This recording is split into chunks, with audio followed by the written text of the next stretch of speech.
Hey everyone, it's Tara. Welcome back to my channel. Today's setting, as you can probably tell already, is a little bit different. So the last time I published a video, I did a video on the importance of building a support system. And it's so interesting because I have quite a few videos that are lined up to do for you guys. And I had one that I was going to do before putting that video out. And it's interesting that at the last minute I said, no, I'm going to go ahead and put this one out. Because as soon as I posted that video, man, the world hit. I posted this video about ways to build a support system, and it was almost like God was preparing me, or God was telling me, you need to remember this. Because right after I posted that video, just a few days later, I went through something personally that was really, really challenging, and I had to lean on my support system, which I'm glad I have in place. I have a great support system, and we're getting through it, and all is going to be well. But I just wanted to take a minute and just do a video, an update, just reiterating how important it is to take care of yourself. Because if you don't take care of yourself, when life hits, you don't have a lot left to take care of what you got to take care of. So definitely build your support system. Definitely take time to be one with yourself. Take time to pray. Take time to do what makes you whole, so that when life happens, and it absolutely does, it's not an if life happens, it's a when life happens. You're prepared for it, and you can land again on your feet. So I just wanted to update you and let you know that all is good, and I am going to be putting some more videos out. I have so much more information for y'all, but this video is a little bit about me, why I decided to become a mindset coach, and just my journey in getting here, my journey with managing dissociative subtype of PTSD, and just how I got through the different stages of that and what it looks like for me. So I know I'm not all dolled up and stuff, but like I said, your girl been going through it. So if you're interested in learning a little bit about me and how I got to this point, stick around.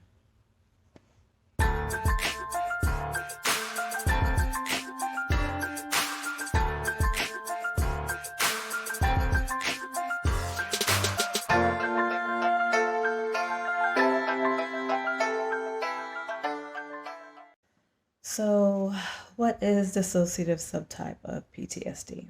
Okay, for me, it involves moments in time where I feel detached from myself or detached from my surroundings. So, when you go through something traumatic, think of if you've ever been in a car accident, or if you've ever almost gotten into an accident, or something is about to happen that is sudden, that could be dangerous. Your body and your mind kind of braces for impact, right?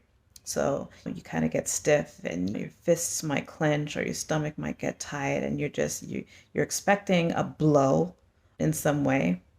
It could be a blow emotionally, it could be physically, but you're bracing for impact. So for me, having dealt with certain traumatic experiences in my life, I developed a way of living in a constant brace for impact. So I was usually braced for impact. It caused a lot of anxiety. It caused me to be very withdrawn in social situations. It was very challenging to manage.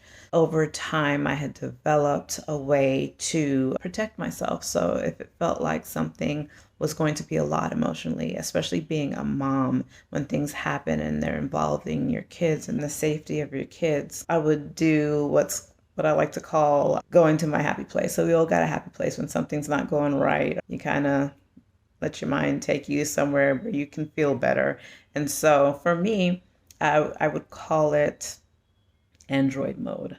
So I would constantly try to stay busy. If something did happen that was abrupt, or that could end up being traumatic, or that causes like great instant fear in me, I would instantly go into Android mode, where something in my brain would say, you're not emotionally equipped to handle this, but we got to get this done. And so I would go to my happy place, and the functioning part of me would handle business. And so I wouldn't deal with whatever is going on, but I was present. I was making sure what got done got done.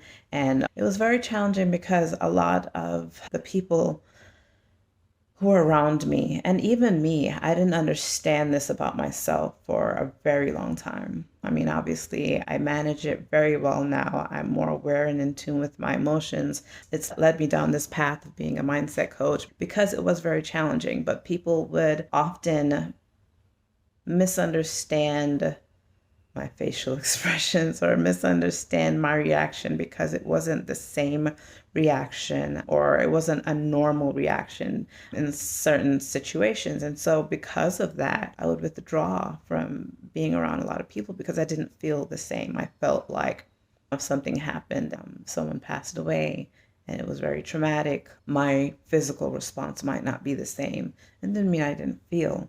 It just meant that I was processing. So again, I was functioning like an android.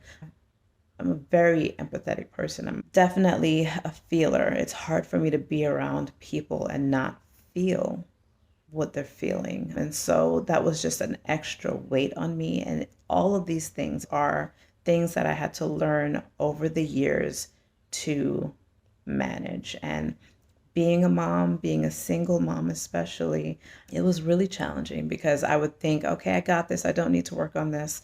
But I would notice things that would come up with my kids, and it's like, okay, Tara, you've got to deal with this.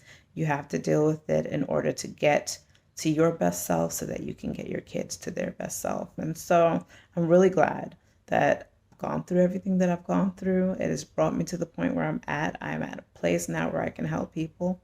I wish that earlier on I had someone to relate to who could explain to me why I felt the way that I felt in many situations that I was in. So I've been in therapy for many years.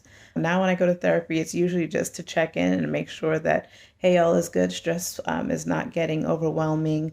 Sometimes I could have a moment where I just feel like I need to talk to someone and not just journal. So it's always good to keep that communication open when you find a therapist that you do mesh with. And side note, if you are looking for a therapist, keep looking. Like don't settle for a situation that you don't feel is working. Sometimes a therapist and their client can mesh instantly. Sometimes it can take a few tries and just getting to know each other for you to really start to break ground. And sometimes it's just not a match. And so if that's you, if you've been to therapy before and you feel like it wasn't a match, I tried once, I tried twice, and it's still not, keep trying. It's just like any doctor. If you've got something going on with you physically and you need a doctor to take care of you and to make sure that you're good, you're going to find a doctor who you feel comfortable with. It is the same thing when you need someone to help you with your emotional healing and your mental health. So just like you would keep on looking for a new doctor, or just like you would keep looking for another mate, or just like you would keep looking for just different things that you need in your life, do the same thing for your mental health and give it another try. Because I'll tell you, I've tried therapy about 3 or 4 different times before I found the therapist that I have now. And I've had this therapist for going on 8 years.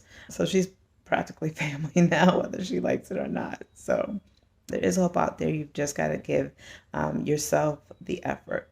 Anyway, so yes, being able to learn about what is actually going on with me, why for so long I would feel detached and just kind of singled out, and how to manage those different emotions is how I got to the place that I'm at right now. And some of the things I would go through is, how can I explain it? I mentioned when something stressful would happen, I would kind of go into android mode.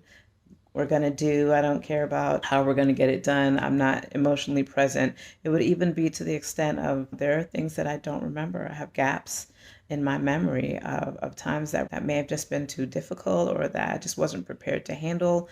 And my mind would try to protect me from things that could harm me. It's something I learned at a very, very young age, and I got really, really good at it without even knowing it. And so, having started to really do the work over the past several years, I've got a good handle on it. I can be present in moments in my life that are hard because I have one, their support system. I have my faith. I lean on my faith a lot. It is what got me to the place where I can even talk about this right now, because it was very difficult at one time.